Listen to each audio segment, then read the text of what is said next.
Sabayan niyo ako sa pagbigkas ng isang katotohanan, yung sa Jeremiah 29:11, ha? For I know the plans I have for you, declares the Lord, plans to prosper you and not to harm you, plans to give you hope and a future. Okay. Balikan po natin yon. Pag sinabi ng kahit sino, at ito po, Diyos ang nagsasabi, ha? Pero kahit sino, magsabi sa inyo, pag nilapitan ko si Ate Evelyn, and I tell Ate Evelyn, may plano ako para sa iyo. Ate Evelyn, may plano ako para sa Progressive Ladies League.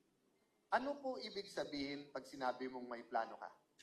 Sa inyong mga anak, sa inyong mga apo, dun sa mga may apo na, pag sinabi niyong pumasyal ng Sunday o kaya Berna, so malapit na yung Christmas. So pag pumunta Christmas para let's say, to spend time with you. And then, lumabas na lang sa bibig mo, sabihin mo, Apo, or, kung anong pangalan, di ba?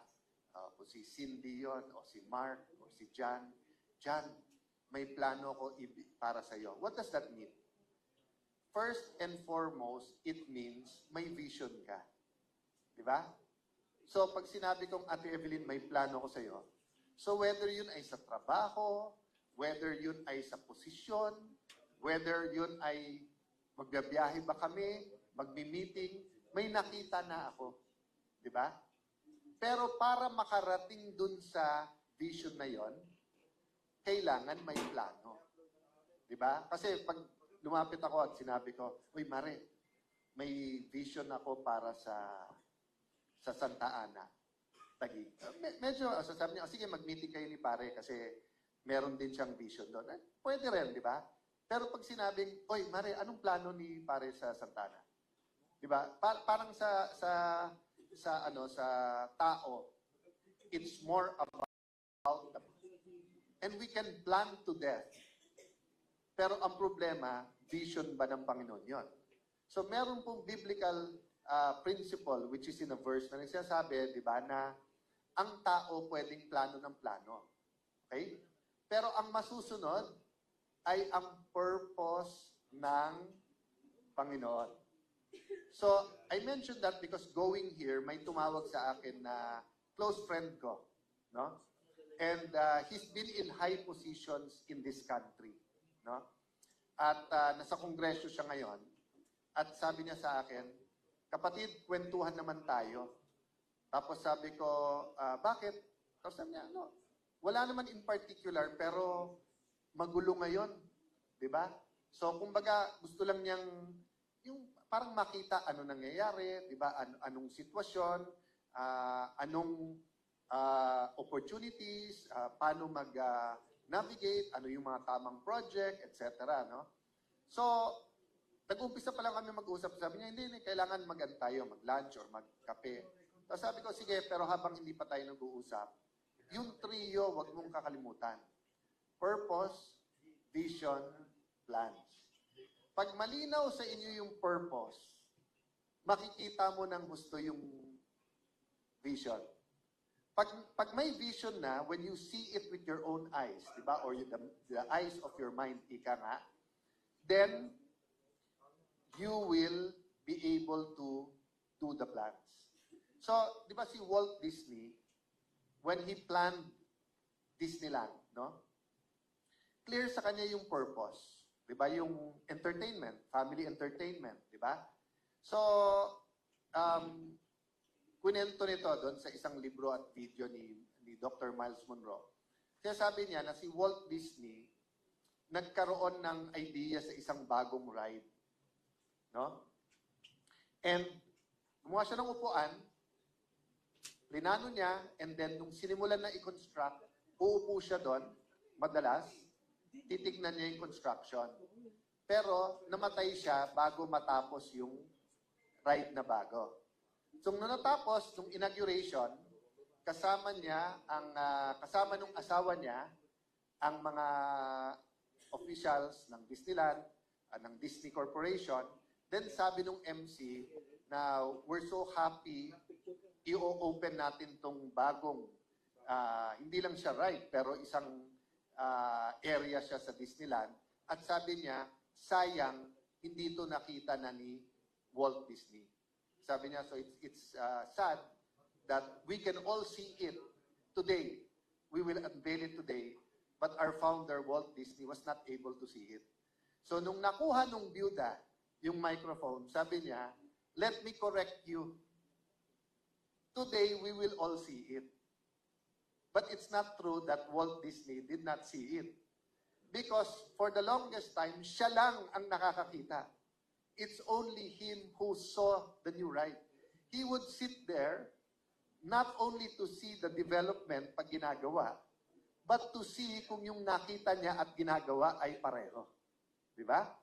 So those of you who are the original founders of the Progressive Ladies League, you were brought together for a purpose. You love your barangay, you love your neighbors, you love your city, but the city was going in the wrong direction. Diba? Floods, corruption, magtatayo ng casino, yung ayuda and programs were very political. So, ang dami, we name it, diba? Drugs sa ating lugar, crime, second class, third class infrastructure, diba? So, what did you do? You put together an organization of strong women because you know that you can make a difference. So, may purpose. Then, I don't know how much you saw in the future. Because tayo nakakapag-dream tayo, we see a vision. But sometimes, pinapakita lang ni Lord sa atin is part of that vision. Kasi baka hindi natin kayanin. Oh, so for example, kung plano ni Lord na in your lifetime, magkaroon ng cooperative ang Ladies League and then the Ladies League will have 1 billion pesos. Some of you can imagine that. Some of you cannot imagine that. But halimbawa, planuhin natin yon. Sabihin na, mukhang imposible, but actually, 1 billion pesos is 1,000 donors giving 1 million. But how do we show them that our organization is worth entrusting 1 million pesos to? So, nung inumpisa natin to, napakalaki ng 1 million. Napakalaki pa rin ngayon. Pero, growing up, parang baka 100, 200 lang ang milyonaryo sa Pilipinas. Pero ngayon, tens of thousands ang milyonaryo at libo din ang bilyonaryo sa Pilipinas. Di ba? Unfortunately, not all billionaires because of hard work. No? But that's another issue. But what's my point? Yung iba sa inyo na imagine yung 1 billion co-op, yung iba hindi. Pero what if sabihin ni Lord, hindi. Ang plano ko sa inyo, 100 billion worth yung inyo because you will be a model for the rest of the Philippines. Pero kung pinakita ka agad yun, baka kunikwenta nyo na yung dividendo na ni 1 milyon wala pang starting na kapital. Di ba? So, can you imagine yung mga SK, the day they won, nandito yung ating, ilan ang ating women SK chairpersons today nung kasama? 10? 8? 9? 9. Oh, 9. Parang kami sa minority, 9 din. Okay. Siyam daw sila. Okay. Imagine how they felt the day they won. Excited, di ba? Full of joy. But question, are they thinking what's next? Yes, maybe. Barangay councilor, barangay captain, councilor, kasama natin si Councilor Joy. Her dad always dreamed, doon sa inyo na inabot si Kuya Doms, his dad always dreamed na may anak siyang magiging konsyal. I don't know kung naging dream ni Joy yon, okay? But question, kung ni-reveal ka agad ni Lord sa isang SK natin na kayo ang future congresswoman or future mayor ng Taguig, lalaki ba kaya ulo nyo? Di ba? So, si George started out as helping my brother Ren as a councilor. And then, helping Lino sa barangay. And then, napakiusapan, hilig din niya, pero napakiusapan, magkapitan ka sa fort kasi kailangan may magbantay at siguraduhin maayos yung fort. I don't know if he dreamed about being a congressman. But I know for a fact na kahit anong bait ni George, the day he became barangay administrator, kung may nagsabi sa kanya, 6 years, 9 years from now, ikaw na congressman ng Taguig, baka lumaki ulo. Or baka magrebelde, baka hindi maniwala. Or baka mag-astang siya na. Di ba? Or baka lumaban sa mga desisyon ni Lani before that na wag siya. Kasi pag siya, baka 9 years siya. Di ba? Actually, 2025. So, noong 2022, when we elected the new congresswoman, akala natin 3 terms. Di ba? Hindi natin alam na titiwalag or hindi susunod sa ating purpose at adhikain. Di ba? Okay. So, I'd like to just emphasize those 3. So, why are we meeting now? Because in the last few months, nag-meeting tayo at sabi natin, lumaki na ng husto yung ladies sa Taguig. So, in that way, very successful. Having said that, kung meron vision, God continues to revise. Binibigyan tayo ng revisions. Di ba? So, nung vision kay George, hindi alam ni George, training lang pala yung pagiging staff niya. Kasi hahanda siya ni Lord na siya mismo maging kapitan. Hindi niya binalak maging ABC president. Ako nakiusap nun. Para nga maging active ang Taguig sa nationwide. Di ba? Kasi nung time na yon, binalak natin na si Yaser, si Consuelo Yaser, maging presidente ng Barangay Captains League ng buong Pilipinas. So, nung nag-take over, naging active na tayo. So, George, sige, I can do that. Diba? So, nire-revise ni Lord ang buhay ni George at saka ni Chi depending sa pwede nang i-reveal. So, it's time to revise the vision for the Taguig chapter of the Ladies League. But it's also time na we share. So ngayon, malaki na ang ating Ladies League sa Parañaque. No? Malaki din sa ibang parts ng ating, of course, proud sa Parañaque. Congratulations. Of course, sa ibang parts, whether Calabarzon yan, I'm just saying, may mga partners na rin sila sa Parañaque at na duplicate yung success at yung core values ng volunteerism ng nasa Taguig. Okay? So, in terms of impact, di ba? Sa cities. Okay? So, while we're revising, we're also repurposing. So, kung dati magsama-sama lang ladies, baguhin natin Taguig, nababago nyo na Taguig eh. O, pero what about ladies who are 16 to 25 years old? What about ladies na bagong kasal? What about ladies na 1 hanggang 3 anak na mga bata? What about ladies who are in business? Ladies who are engineers? Di ba? Ladies ngayon na scholars, naghahanap ng organization na pupuntahan, pero lumaki sila na yung nanay o lolo nila na sa ladies. So maraming nagre-recruit sila, pero gusto nila sa ladies. Pero yung program at yung vision ng ladies ay pang barangay pa, hindi pa pang university. Or panghanap buhay, hindi pa pang training or higher education, di ba? So, that is the exercise we're going to. And of course, I'm very grateful to Sister Irene for spending a lot of time of this. I'm grateful to all of you, kasama din ni Irene yung kanyang mother, who was 10 years congresswoman naman sa kanyang country, di ba? And may similarities po ang Pilipinas sa Latin America. So, I won't go deeply into that, but so Irene is helping internationally groups who believe in transforming their nation. At doon ko siya nakilala. At nakita niya na ang ladies ay isang foundational organization o isang haligi, no, ng transformation ng Taguig. But I'll stop with 3 things. 1, anything we cannot communicate to each other, we cannot communicate to the rest of Taguig and to the rest of the world. Di ba? So pag tinanong mo kahit sinong leader ng ladies, ano ba ang Taguig Ladies League? Ano ba ang vision? Ano ang purpose? Pag sumali ba, magagawa ko ba yung gusto ko? Mahilig ako sa sports. Meron ba kayo yan? 3 anak ko. 2 elementary, 1 high school. So, pwede ako mag-volunteer pero most of the time nasa bahay ako. So, if we cannot answer those questions, we cannot communicate with each other. Hindi natin mako-communicate sa labas.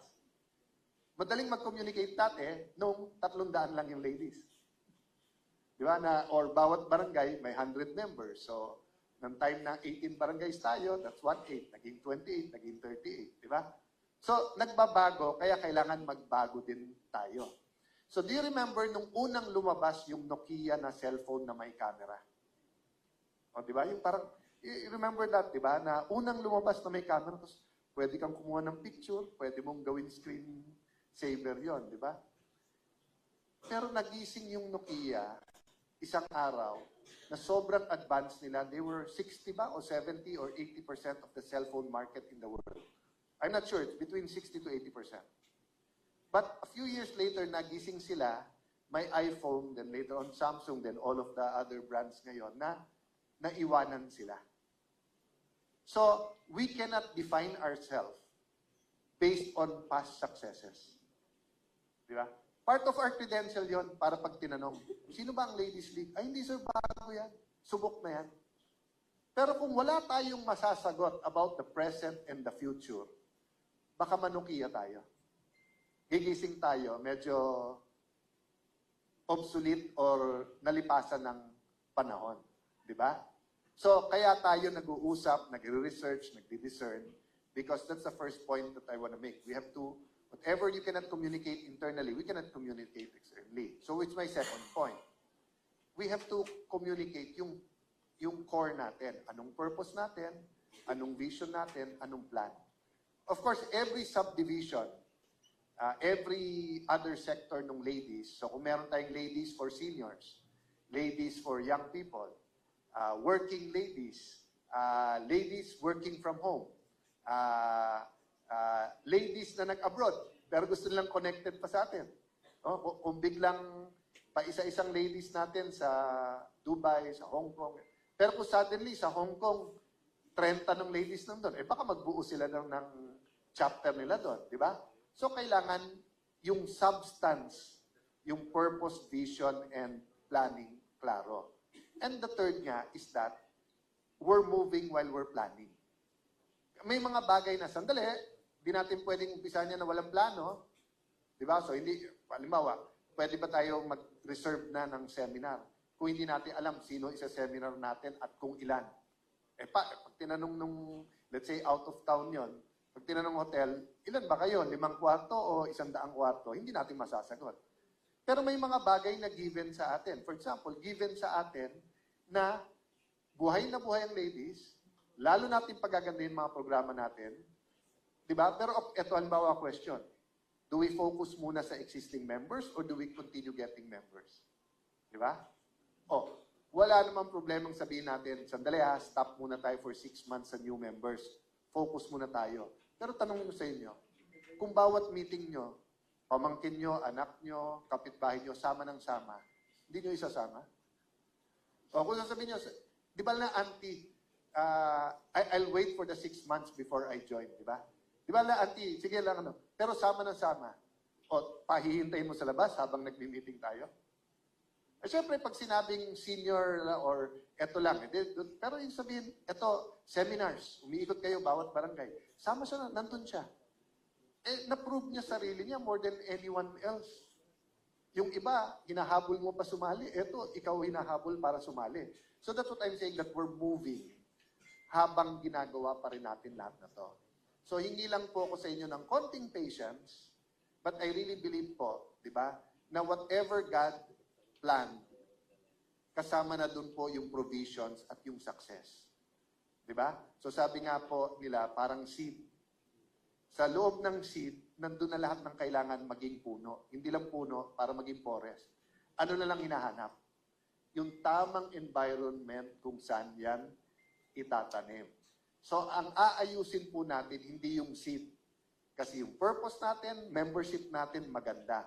Ang inaayos po natin yung environment para po lumaki, tuminhawa ang buhay, hindi lang nung ladies, pero nung bawat tagigenyo. So thank you for this opportunity. Expect more meetings, activities, etc. And let me end by saying, guys, walang masamang idea. Maaring hindi pa napapanahon, maaring hindi akma sa meeting na to. So for example, pag biglang may nagtaas na kamay, Ma'am Irene or Ate Evelyn, kailan ba tayo magkakaroon ng ID at bagong uniform? Baka hindi yung meeting para na to, at sabihin namin, hindi yan ang pinag-usapan ngayon, pero lalabas yung officers na sandali lang. Tama nga naman, nung ano pa na, hinihingi pa natin yan, di ba? So, sa susunod na meeting, kahit hindi mo banggitin, babalikan ka na. Di ba? O kaya sa'yo na, so 120 ba tayo today? May nagtaas ng kamay na, Sir, ma'am, pinakamagandang livelihood pag December, October na. Di ba? Kailan mo sasabihin yung idea na yun? Pag January na. Maghihintay ka na naman ng, di ba, ng isang taon. O for example, meron tayong candle making. Di ba? Ang sabi ko sa inyo noon, Irene, we had a story because when we were starting, yung scented candles was really good. So we had number of seminars and workshops and then a little bit of materials for scented candles. But we noticed that everyone was making scented candles. So we had lack of customers. So saying, if every day is November 1 and 2, no problem because may bibili nung candles, di ba? But every day, it's not every day that it's November 1 and 2. And there are so many others. Or for example, di ba, gustong buhayin ni Lani yung, Lani wants to revive the stuffed toy industry in Taguig because Taguig used to be a huge manufacturer ng stuffed toys and it wasn't even factories. It was compounds and small houses doing really, really good work, but it was for licensees, not their own business. No? But my point is, yes, hindi tayo sabay-sabay scented candles for no. Pero at the end of the month, it's November 1 and 2 then. So if we do have in our group at gustong ganyan, bring it up, di ba? So yes, timing, yes, we follow our structure, di ba? But I just want to assure all of you